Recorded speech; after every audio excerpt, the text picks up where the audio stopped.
This is the E6 Plus by GameMT. It's an okay device. It has a few shortcomings. We're going to go over this, so stick around.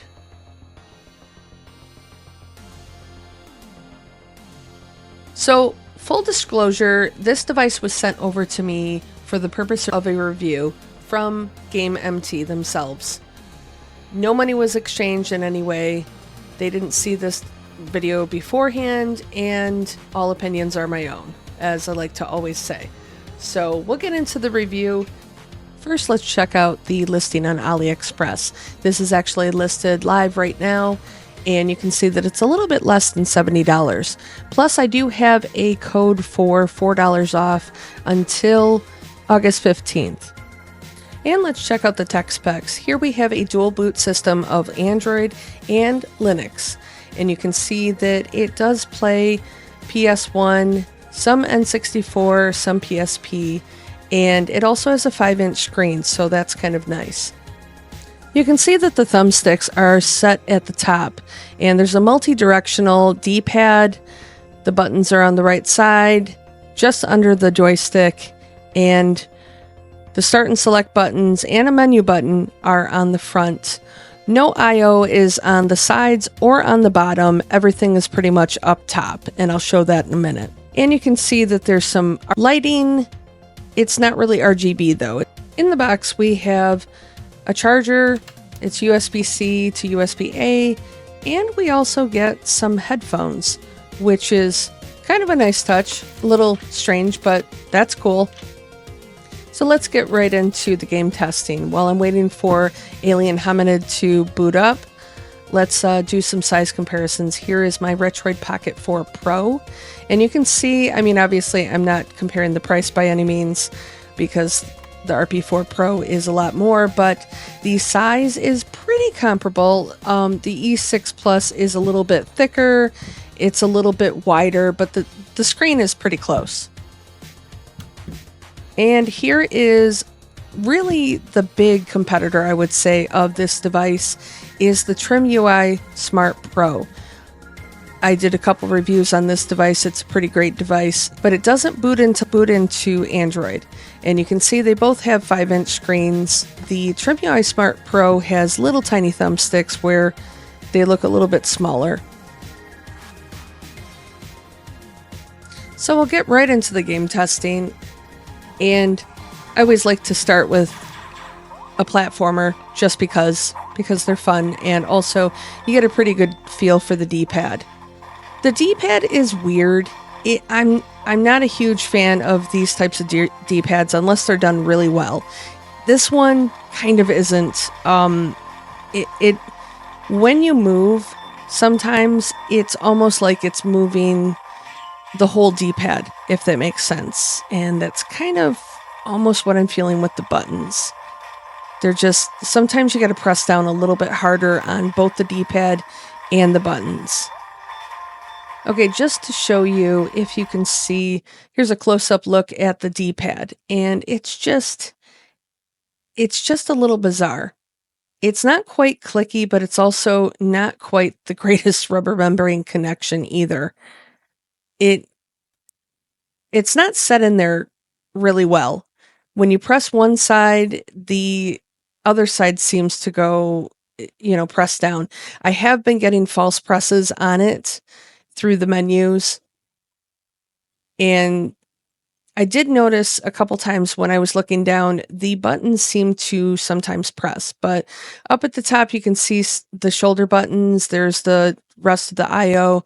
There's the volume buttons, headset jack. It does have a mini HDMI port and 2 SD card slots and 2 ports. One is the charging, one is the OTG port. The speakers are on the back, as you saw. Oh, I like that. If you hit this little circle menu button twice, it actually takes you back to the operating system. So whenever there's some funky buttons or D-pad, I always like to just start playing my classic games that I know how it feels. I know how they should act and react with the buttons and the D-pad. So sorry if you're going to see some of the normal games that I do play. Castlevania seems okay. Although, I can't tell if the button is missing that. I don't know. Maybe it's just me. Alright, so I'm going to do Russ's Contra test here, and oh my goodness, it is failing miserably. I know that Russ from Retro Game Core does not have this device to test, so sorry, Russ, but this is an homage to you. Seriously, though, if you ever want to check a D-pad, do the Contra test. It's a great test. Alright, since we need to check precision, let's play Tetris. Let's see if anything goofy happens here. Now, I almost feel like I have to press it just a little bit harder.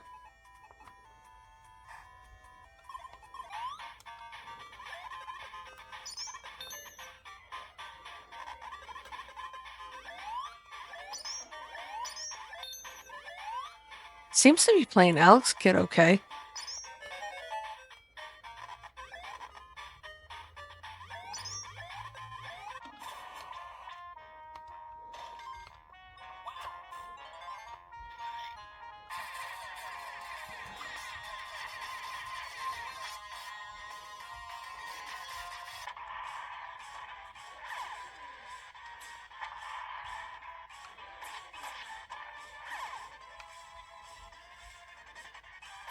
So, I'm definitely feeling like the controls are slipping.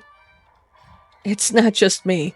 I know sometimes this section can get a little hard right at the beginning. But it's like I got a double press almost, and it's not getting the input.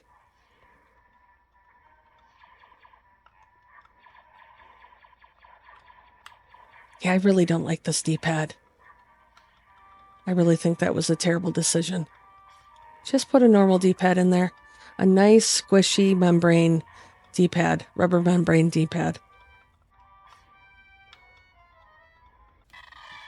Alright, let's see how it works on N64.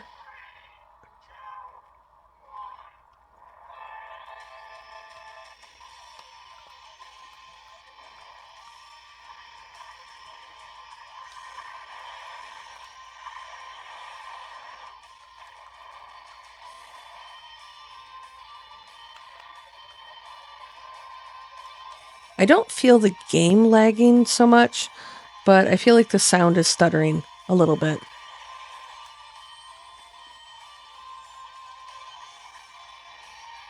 Even though these joysticks feel funky, I mean, I guess I'm not doing terrible on the... Usually I'm really bad at this game, even though I test it all the time. Oh, I spoke too soon. Little bit of stuttering.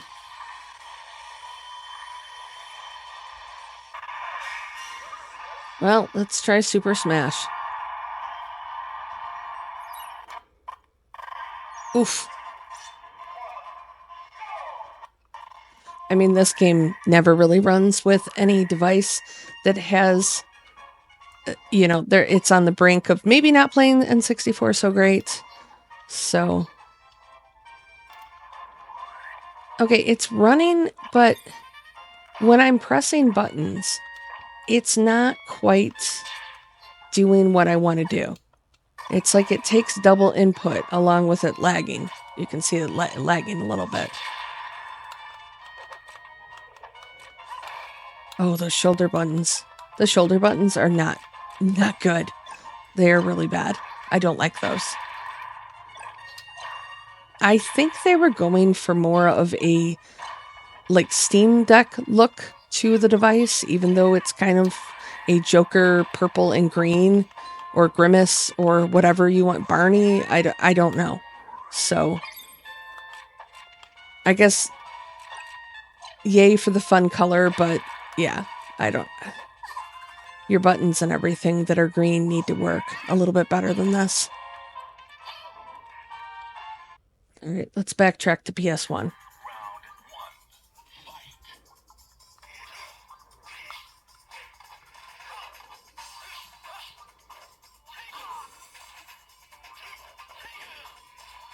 I would not use this joystick for a fighting game.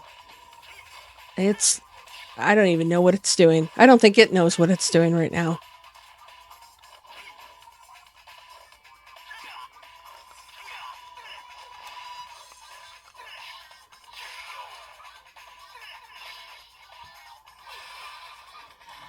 All right, let's try the D-pad now. That's a little better.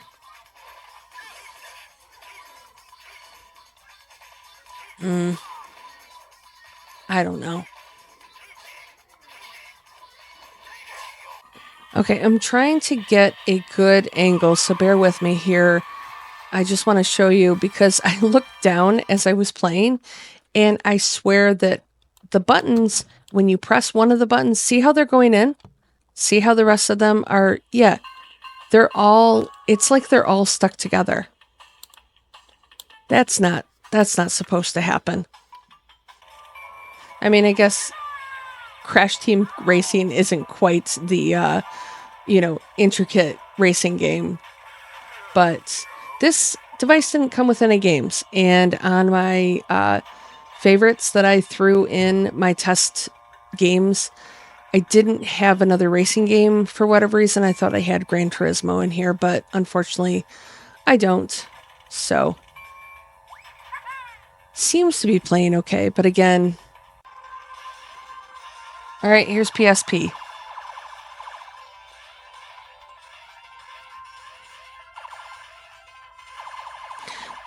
I feel like the audio is stuttering.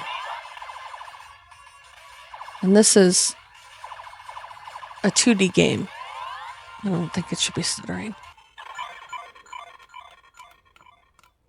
Okay, I can't get out of PSP. I've just tried all sorts of different button combinations. I can't get out of this. It won't even go to PPSSPP. It won't do anything.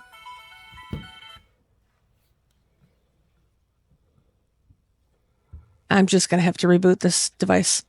Well, that's not cool. That's not cool at all. Let's do a shake test.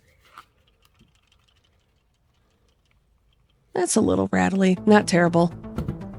So instead of going back into the Linux side, let's just go into Android. In order to go into Android, you have to take out the OS card, which is the smaller card that you have in there, and just boot it up, which is weird. I don't like when you have to do that, but that's just me. Now, that I spared you for the 25 seconds, 30 seconds that it took to boot up, but that's how long it takes to boot into Android. Here you can see, here is going to be our biggest issue because there's nothing on here.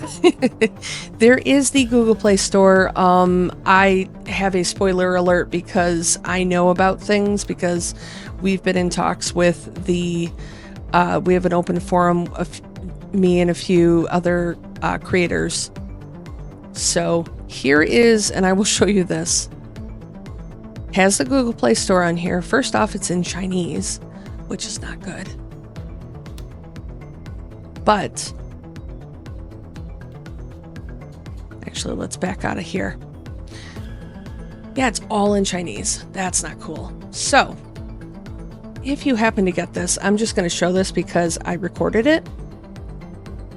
You want to go into the settings. You want to pull down, get the gear, go into your settings, and I will give you a cheat sheet because I was recording this with my phone and I use Google Translate. It's going to be the top one that's the world that goes into the language, but hang on. So here, if you can see, I did Google Translate on my phone and I was able to select English. We're going to back out so you can see that it goes into languages. And yeah, so I changed the language. Not sure why they sent a review unit out in Chinese. Hopefully they're not doing that in retail units. Okay, this is something weird. I just noticed that there's some pixelation or blemishes on the screen. Maybe, possibly. It looks like the whole background is pink. And I just noticed that I haven't done anything with my review unit. I don't really know. I can't tell. I can't see it on this screen. I don't know. Maybe it's some sort of Can we change the wallpaper? Probably not. Okay, never mind. Okay, so pay attention right here because this is where it gets a little goofy. We should be able to go into Google Play Store and sign in with our Gmail account.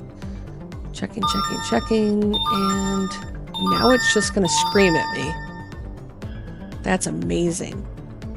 And here you go. This device isn't Play Protect certified, so the developer decided that they didn't need Google Play Store on here. I'm not sure why or how you possibly think that Android is supposed to run without Google Play services on here. Oh my God. Yeah, no, so much no. Whoa, make it stop. All right, well, that was not... That's enough for me to just end the review right here because I don't understand. Again, you have an Android device. Just a side note, I did sideload AM2R just to play, just to see how it would run, and it's running fine. However, I don't expect anybody to actually do this. They shouldn't have to sideload an APK. Granted, this actual game isn't really available on the Google Play Store, but there are many others that you should be able to play. And not having the Google Play Store on here, that's just... Why is it even an Android device at this point? Just leave it Linux. Linux worked sort of, mostly okay, kind of, aside from the terrible hardware that seems to be plaguing this device. I don't know. The other annoying thing is that you can't get out of any Android games if you happen to sideload them. I can't get out of them by button combination. I can't swipe up or swipe down from the screen or even left or right. There's nothing. So I ended up going into the settings and enabling the gestures just so I can do that. But all this stuff should be pre-set up. I mean, you could get the cheapest Android phone, and that is set up for you initially. You can turn that stuff off, but yeah. So I don't want this to be an overly negative review. However, I mean, there aren't a lot of pluses to this device, honestly, unfortunately. Really, it's kind of a half-baked cookie. At this point, that's how I feel. It needs to go back in the oven, and the developers need to finish baking this product and finish it out because it just feels like it's half done. There are many giant red flags for this device that should just be figured out before it's an actual retail unit. Sad thing is, it is a retail unit at this point. At this point of making this review, you can buy it from the website. So, but most of the inputs have issues. The D-pad would register some false inputs. It would skip around on the screen at times. The buttons were sort of, they all seem like they're all one solid piece underneath, which is a bizarre thing. It's like one conglomerate little plastic piece. I've never really seen that before. You press down on one of the buttons and the other buttons are coming along for the ride. I don't know. One of the biggest red flags is that this is a dual boot unit. Like I mentioned, Linux runs sort of okay, actually. I was able to play on this a little bit, go through the operating system on Linux and play quite a few retro games. But Android is just not good, and that's sad because, I mean, excuse my bluntness, but this device really has no business running Android. Because there really isn't any access to the Play Store, and why would you have Android without the Play Store? That's just why. I don't understand. For the average user is not going to know how to install APKs. They're not going to throw some extra stuff on here. I mean, I feel like that's a little bit more of an advanced level where somebody would know what to do. And at that point, if you have an advanced user, unless something strikes them as them being a tinkerer and they want to get this device, why would they get this device? Why wouldn't they get something else, especially in this price point? You could get something else. So, again, I don't mean to be blunt, but it's not fantastic. It really isn't. There are a handful of reviewers that are in an open forum with the developer. We expressed our concerns about many things, including the Google Play issue. The developers seem to be a little insistent upon not having the Google Play Store on there, on the retail units. I feel like, I don't know exactly why, if they just didn't want to get the licensing, whatnot, on here. Which is sad. Who loses out in that situation? The user. And really, I mean, the company might be losing out because I'm not sure who's going to buy this when the Google Play Store is not on here. The idea that customers would just be okay with doing this bizarre backwards registering of Google Play seems to be a giant miss here. So that's not really how you get people excited about your product if there isn't any access to the Google Play Store. Just, like I said, remove the Android operating system for this device altogether. I myself, I'm an Android user. I have a whole slew of Android games that I have purchased through the Google Play Pass and outside of the Google Play Pass, and I want to be able to actually use that, and I want to be able to load that on whatever Android device that I use.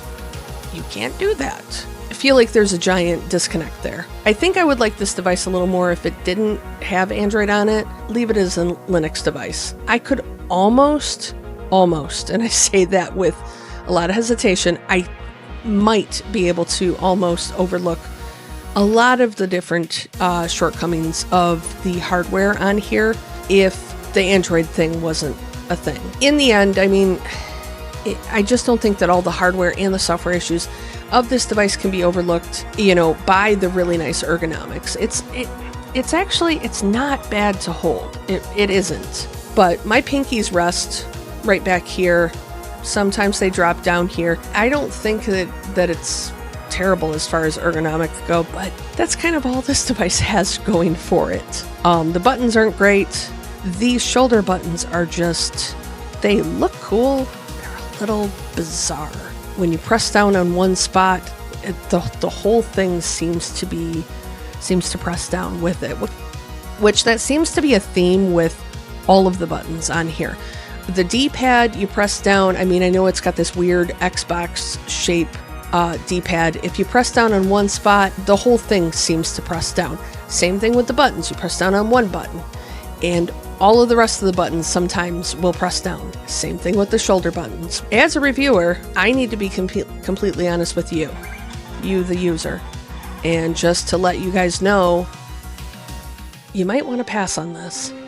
I mean, I hate to say it, but you really might want to pass on it. This device is not fully developed and finished as of yet, even though it is on sale. Anyway, I want to like it, but sometimes a half-baked cookie just doesn't taste as good as a fully baked one. And I'll leave it at that. But those are my thoughts, not yours. Let me know in the comments below your thoughts on anything and what you think about the E6 Plus by GameMT. Thanks for watching. Stay awesome, everyone, and go play some games.